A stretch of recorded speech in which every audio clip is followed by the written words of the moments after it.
y para nostalgia. ¿Y por qué para evitar la falsificación? Porque la máquina de escribir tiene la tendencia de escribir todas las cosas iguales, porque tienen un patrón después del uso. Entonces no se puede hacer, si uno hace una análisis forense, puede determinar si algo es verdadero o falso solo por la máquina de escribir.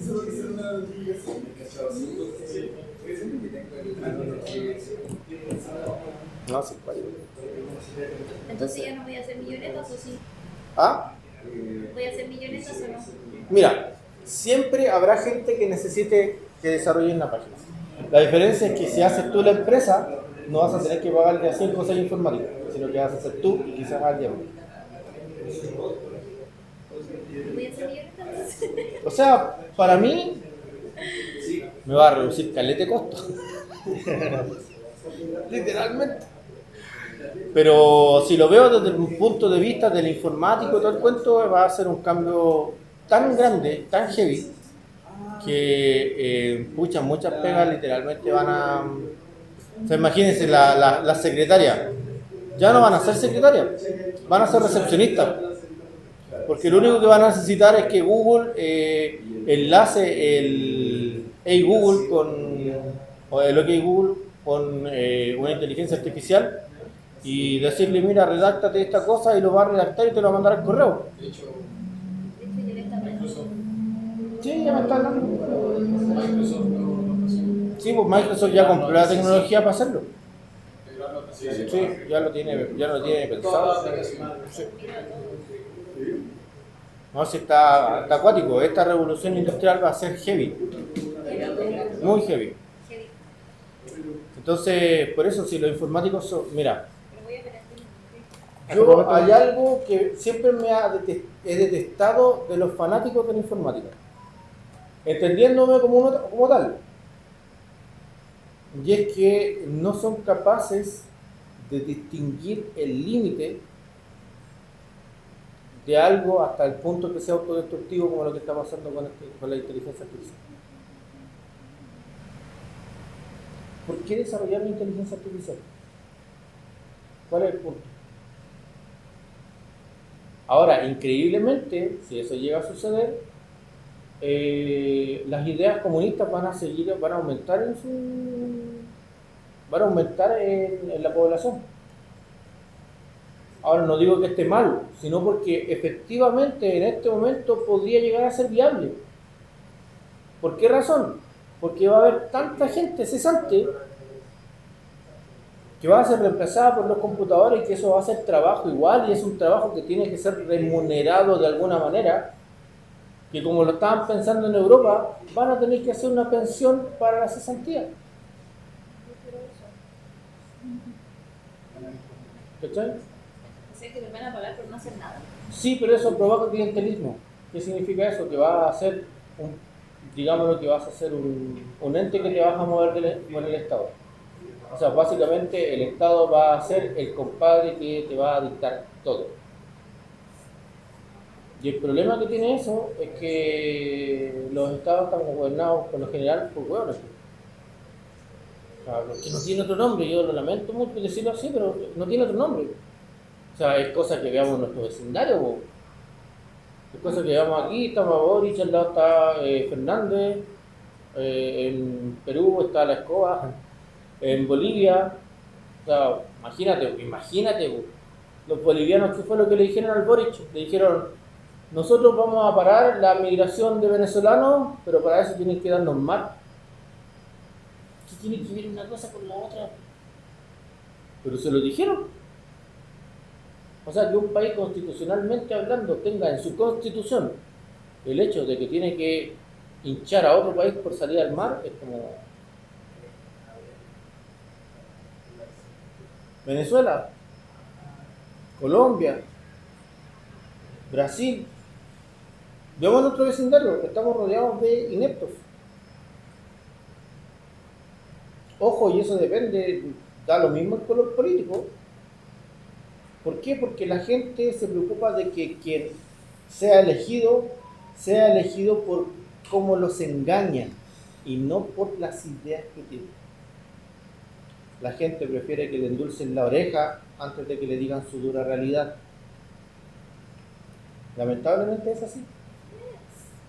Y por eso siempre va a salir como presidente el que hable más bonito que el que te diga las cosas como son.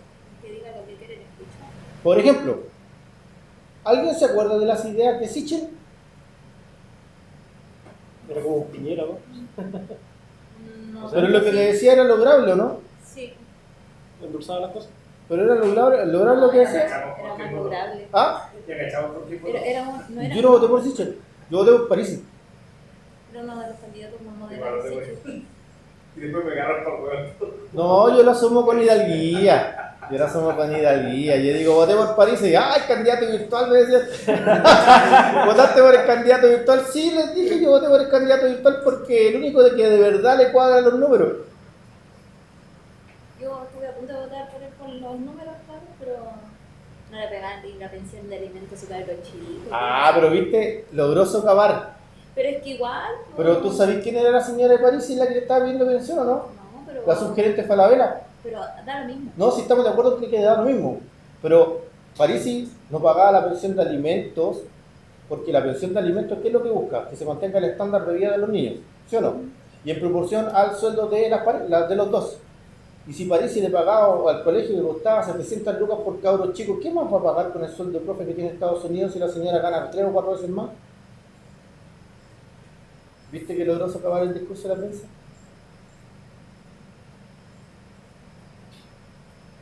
Ahí está el punto. Pero igual tenía su Ahí está el punto. Las maquinaciones políticas y todo eso fue para que saliera Boric. Falla en la Matrix. Prueba de software. Ya. ¿Qué declaró? No va a haber pitutos. Prueba de software. Una semana.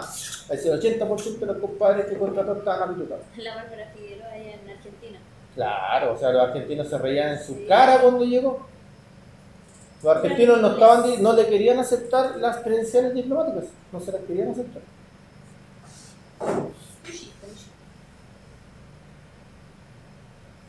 ¿Qué más dijo? No al CAE, vamos a pagar la deuda estudiantil. ¿Qué dijo la semana pasada? Es inviable, no se va a realizar. ¿Qué decía cuando no era presidente? Vamos por el 15, Exacto. ¿Qué decía? Vamos por el quinto retiro, vamos por el autopréstamo. Sí. Sexto, séptimo retiro. Ahora que está en el gobierno, ¿qué dice? No, es que genera inflación. No, y ahora dice lo que decían los de derecha. ¿Sí? Claro. Pan para hoy, hambre para mañana. Exacto. ¿Por qué? Porque da lo mismo el color político. Y la gente vota por quien le endulce mejor el oído. Lamentable.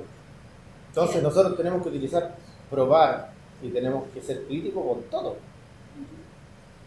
Y por eso tenemos que ser críticos y analizar la información que tenemos. ¿Cuál es la información que tenemos? El contenido de la semana 1. Vamos a darle la vuelta. Vamos a analizarlo, muchachos. Necesitaba ver. O sea, en realidad, ¿Qué pasó? no, que le digo que me gustan las pláticas de política. Ah, no sé, bueno, yo me puedo ir en la volada por 4 o 5 horas, pero hay un punto importante en este momento y es la revisión del contenido. Podría ser importante quizás. Oh, muy buen libro. Creo que Sí, hice unos puntos. yo no se lo puedo compartir por la razón que después llega al OPDI y se... No estoy Y después, esta compartida manera, pero sí. Le pedí un poquito de trabajo. no estoy trabajando. Por el servicio. Ya muchachos, empecemos a analizar el exiguo material que tenemos disponible, ¿ya? Pero que de aquí podemos sacar muchas cosas. Y por eso es que tenemos que analizarlo, para complementar esta información que en realidad no es mucha, ¿ya? Entonces, dentro de los conceptos de las pruebas de software tenemos la validación y el testing de software. Aquí nos dice, validación, según la RAE, es la acción y efecto de validar. Asimismo, según la ciencia de la computación, es el proceso de asegurar que el programa funcione de acuerdo con los requerimientos inicialmente indicados. Y esto es lo importante. Todo lo que nosotros vamos a verificar tiene que haber estado previamente establecido. ¿Cómo sabemos eso? Bueno, ustedes tuvieron una asignatura completa donde se dedicaron a hacer lo más aburrido de la informática. Diagramas. ¿O no? El detalle es que los diagramas que les pasaron no fueron tantos. Pero, ¿qué asignatura? Mira, en programación orientada a objetos tendrían que haber visto en la primera unidad diagrama de clases.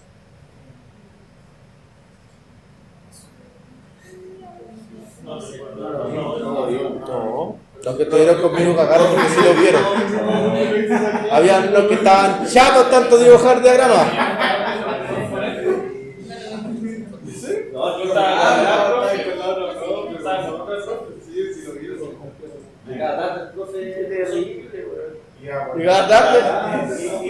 Ahora está cagado ese profe porque le echa el agua a una tablet. No, pero ya descubrió la bife en la Matrix.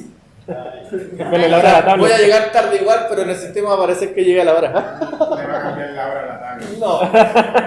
No, encontré la bife hace rato en la Matrix. Ya, ¿cuál es el punto? Pucha.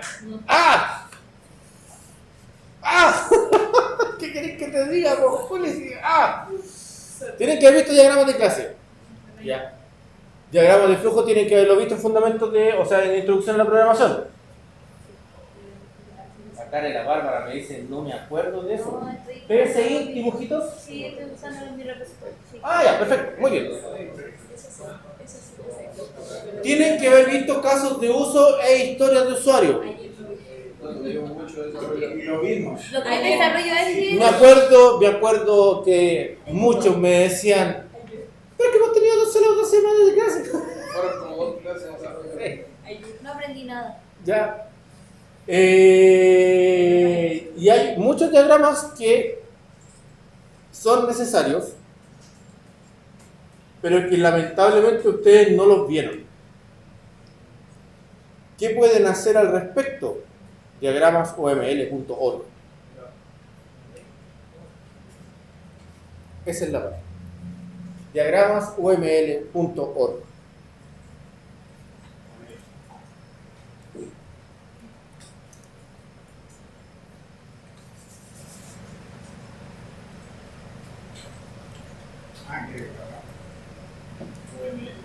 No, escríbelo tal cual, diagramasuml.org.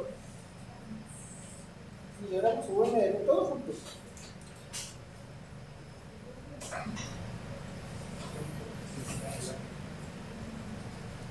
Búscalo como .com. No, sirve. Ya está. Se cambió la extensión del .org al .com. Sí, acabo de actualizar mi información. Ya.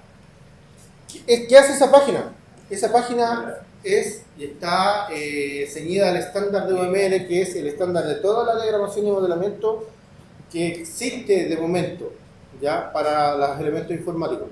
Está explicado de manera bastante simple. Denle una vuelta. ¿Ya? Denle una vuelta. Ahora, ese es bien largo. El libro equivalente que tengo ese es de 300 páginas.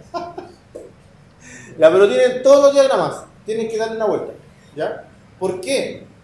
Porque el diagrama de caso de uso o historia de usuario, ¿ya? Porque el diagrama de caso de uso, el equivalente en metodología ágil es la historia del usuario, te indica cuáles son los elementos que nosotros necesitamos para poder desarrollar un software. ¿Cuál es la idea en el fondo?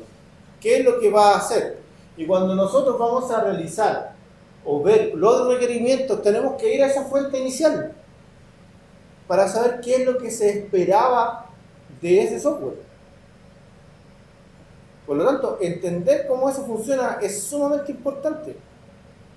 Y detalle, muchachos, ustedes en este momento tienen en su mente la metodología ágil. Eso no está mal. Pero el detalle es que con el tiempo los programadores, los informáticos se dieron cuenta que la metodología ágil no servía para todo. Era demasiado ágil, digámoslo así. Entonces, cuando tú tienes proyectos grandes, extensos en el tiempo, que duran más de un año, la metodología ágil no sirve. ¿Y qué fue lo que hicieron? Por fin, ¿cómo se llama? Siempre se me olvida el nombre del instituto que hace el PMBOK. El PMA. Por fin estandarizó la metodología híbrida, que es una mezcla entre la metodología ágil y la metodología tradicional. En el fondo, lo más probable es que muchos proyectos que tengan parte ágil van a haber casos de uso, diagramas de clase, diagramas de flujo, diagramas de interacción, diagramas de cooperación, diagramas de comunicación, diagramas de componentes, ¿ya? ¿Por qué? Porque lo que busca eso es que se mezclen las dos cosas para tener la flexibilidad del desarrollo de la metodología ágil, pero la rigidez y estructura de un desarrollo tradicional. Entonces, por eso esto es importantísimo verlo desde el principio. Los diagramas que se hacen al principio del proyecto deben cumplirse, y eso es lo que nosotros vamos a ver en un principio al validar. Ahora, como dice ahí, el proceso de testing es una validación, ¿ya? Es decir, comprobar que lo que el usuario o el cliente ha especificado es lo que realmente quería, y eso es lo más difícil, porque el cliente nunca sabe lo que quiere. ¿En serio? Y hasta a mí me ha pasado. Hasta a mí me ha pasado que he desarrollado un programa, me demoré 8 meses con mi equipo de trabajo. Hoy tengo el caso de una pyme que nos pidió desarrollar un sitio. Ni siquiera era una página, era un sitio. Era una aplicación web. Que querían, no sé, decían, no, es que queremos un Ferrari para el desarrollo. O sea, queremos un Ferrari en nuestra cuestión que sea una aplicación cotota. Ya, les dije, tomamos los requerimientos, desarrollamos el software. Nos demoramos 8 meses. Y cuando lo entregamos de acuerdo a lo que ellos mismos querían, es que no les gustó tanto. Se dieron cuenta que era más difícil utilizarlo de lo que ellos lo habían pensado, teniendo en cuenta que fueron ellos mismos los que pidieron las cosas. ¿Qué terminaron haciendo? Esos 8 meses de desarrollo se fueron por el tacho y colocaron un WordPress. Colocaron un WordPress. ¿Y no le pagaron nada? No, sí pagaron. Por eso digo, esos 8 meses de desarrollo se fueron al tacho. Pero colocaron un WordPress. Dije, estos buenos no tenían ni idea de lo que querían. Entonces, esta parte es lo más difícil porque comprobar lo que el usuario o el cliente ha especificado. Y aquí está la palabra mágica, ha especificado. Esto nosotros lo consideramos como lo que él quiere una vez que él lo especificó y le dio el visto bueno. Pero eso no significa que realmente sea lo que quiere. Significa que en el momento que dio el visto bueno, fue lo que él pensó que era lo que quería. Y es súper importante que nos respaldemos con documentación. Porque literalmente los clientes llegan y a los 2 meses de desarrollo te dicen, oye, ¿sabes qué se me ocurrió esta idea? A lo mejor podríamos cambiar esto por esto otro. Y decir, no, gracias, yo ya lo desarrollé. Aquí está lo que usted pidió. Está así, ¿cierto? Sí, cumple con esto, ¿cierto? Sí, está desarrollado. Nada que hacer.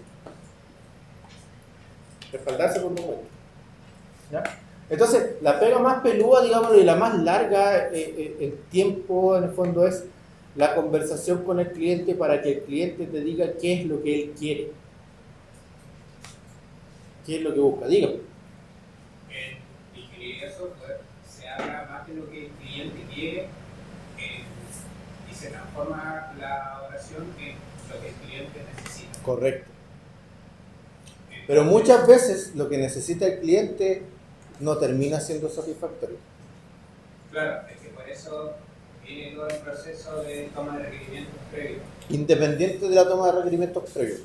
Muchas veces, como estaba conversando, el cliente no sabe lo que quiere. Él asume que necesita algo. Entonces, lo máximo que nosotros podemos llegar a hacer es llegar a un acuerdo con el cliente, haciéndole pensar al cliente que lo que nosotros le brindamos y lo que él necesita es realmente lo que quiere. ¿Está? Porque finalmente el cliente siempre va a decir, oye, me podría haber pedido esta otra cosa mejor, o podría haber hecho esto. Es difícil que un cliente esté 100% de acuerdo con su idea, pero lo que nosotros tenemos que hacerle ver cuando tomamos los requerimientos es que la idea que él tuvo y digamos que las necesidades principales que él tuvo fueron totalmente cubiertas. ¿Qué es mejor en este caso? ¿Convencer al cliente de lo que él necesita o, no sé, hacer algún requerimiento y hacer cabo de carrera así lo que el cliente quiera? Lo ideal es que sea un mixto de ellos. Que nosotros lleguemos con el cliente y lo primero que le preguntemos es qué es lo que necesita.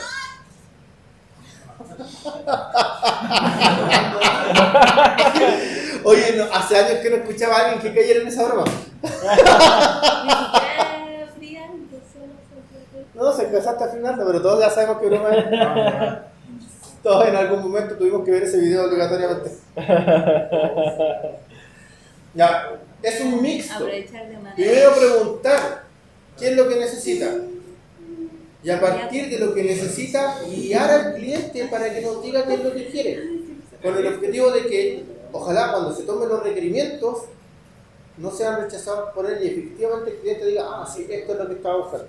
También no sé si es correcto afirmar que en ingeniería de software se clasifican las metodologías de toma de requerimiento y se utilizan según su efectividad en base a la negociación también que tenga en este caso el encargado de hacer la toma, y por lo general se utiliza una persona que conoce el negocio o conoce acerca de él. No. ¿No? No. Mientras más conoce el negocio la persona que toma el requerimiento, es más difícil que el requerimiento sea del cliente y no sea de la persona que toma el requerimiento como tal. Okay, entonces, O sea, en realidad da lo mismo, lo importante es que quien tome los requerimientos de verdad le ponga atención a lo que el cliente necesita. O sea, independiente si conoce el negocio. Si conoce el negocio, es un arma de doble filo. Porque al conocer el negocio puede llegar a una conversación con el cliente más fluida, y eso siempre es positivo. Pero si esa persona no es totalmente consciente de lo que está haciendo, muy probablemente va a influir en el cliente en lugar de escuchar al cliente. Y eso puede ser, en algunos casos, muy negativo. En realidad, hay muchas técnicas que se pueden utilizar. Y una de las técnicas que más me sorprendió fue alguna vez me dijo un profe, y que yo cuando le empecé a adoptar, la verdad es que fue, uy, bacán. La técnica de las tarjetitas. Decirle al cliente, oiga, perfecto, ¿me puede escribir en esta tarjeta qué es lo que necesita para esta funcionalidad? ¿Por qué una tarjeta? Porque de esa forma el cliente va a reducir lo más posible lo que necesita, va a resumirlo y va a colocar solo lo importante. Estamos forzando al cliente a que solo nos pida lo importante y después se llega a un acuerdo, porque ya después cuando estamos viendo el asunto de la interfaz de usuario, cuando estamos viendo el asunto de la distribución de los elementos, la interacción, ya cuando estamos llegando al POC, es cuando nosotros estamos ya, ok, llegamos al cliente y dice, ya, perfecto, sí, esto es lo que necesitaba. ¿Ya? Pero inicialmente la toma de requerimientos tenemos que forzar al cliente a que nos diga qué es lo importante para él. Para que de esa forma nosotros podamos darle la prioridad que necesita. ¿Ya? Porque si nosotros efectivamente escuchamos mucho al cliente, vamos a terminar, hacer un libro para que desarrollemos un club. ¿Ya? Pero si nosotros guiamos de esa forma al cliente, el cliente nos va a decir qué es lo que necesita y vamos a poder desarrollar un mejor sistema. Por eso la conversación con el cliente tampoco es tan importante. En realidad, y esa es la razón también por la cual la metodología ágil, el product owner no es el cliente, sino que es el más cercano al cliente. Es alguien que trabaja con nosotros, es parte de la empresa, pero es el que mejor entiende cuál es la necesidad del cliente. Y generalmente, ¿quién es? El que lo va a requerir. Ahora, eso es el ágil. En tradicional es otra cosa totalmente diferente. En tradicional, con tal de terminar con todos los diagramas, pueden pasar un mes. Y esa es la diferencia, por eso es que se adoptó la metodología ágil tan rápido. Porque la metodología ágil te permitía prácticamente, una vez que tuviera la historia de usuario desarrollada, ponerte a programar al tiro.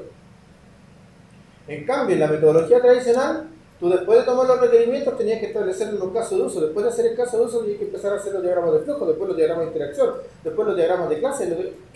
Listo. Ahí te ibas por podías hacer todos los diagramas que quisieras.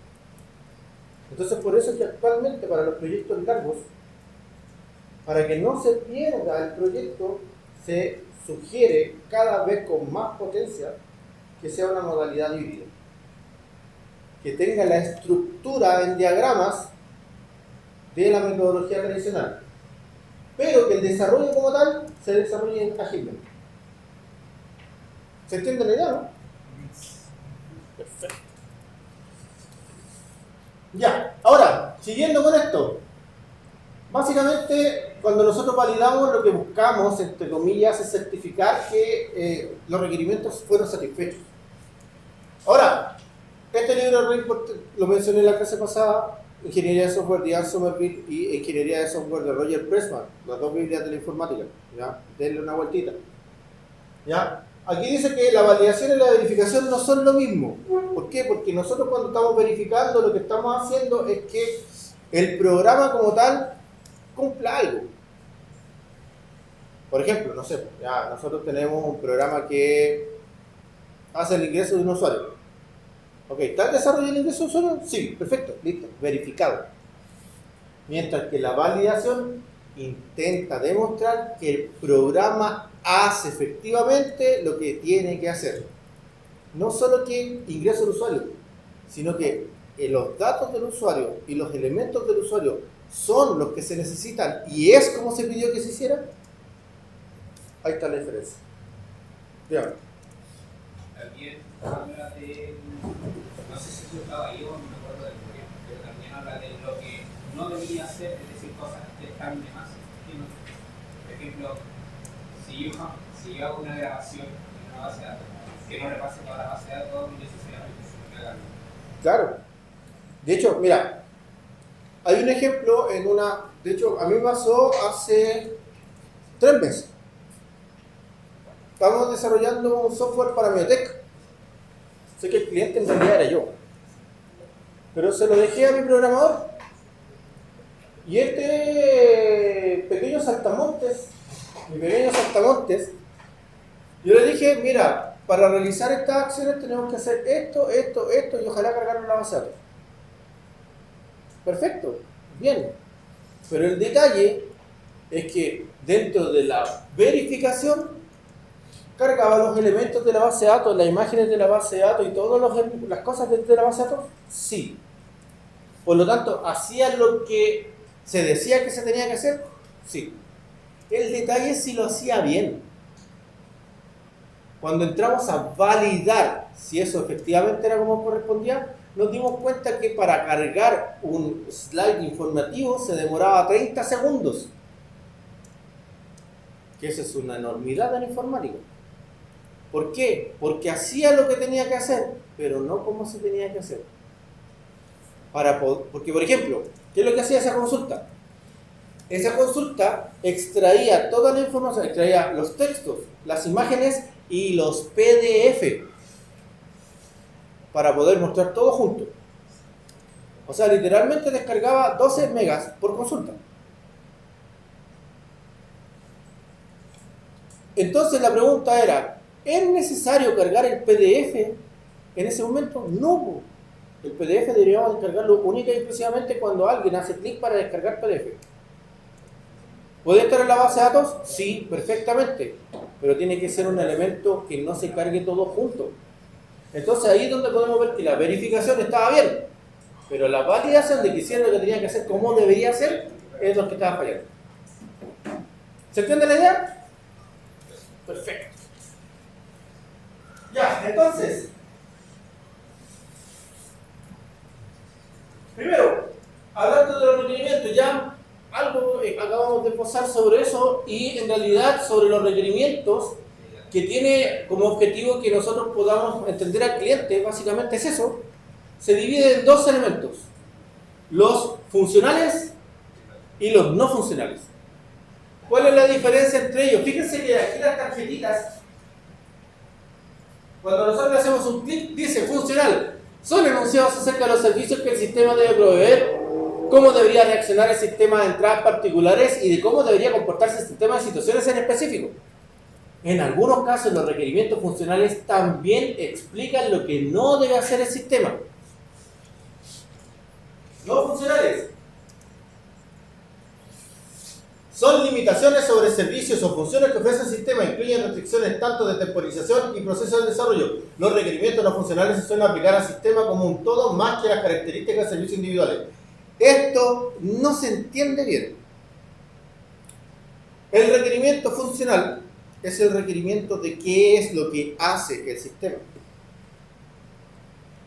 Hago un ingreso, eso va a la base de datos, hace la evaluación. ¿Qué es lo que es el programa como tal? Ese es el requerimiento funcional. Por eso su nombre es eso. ¿Cuál es la función que realiza?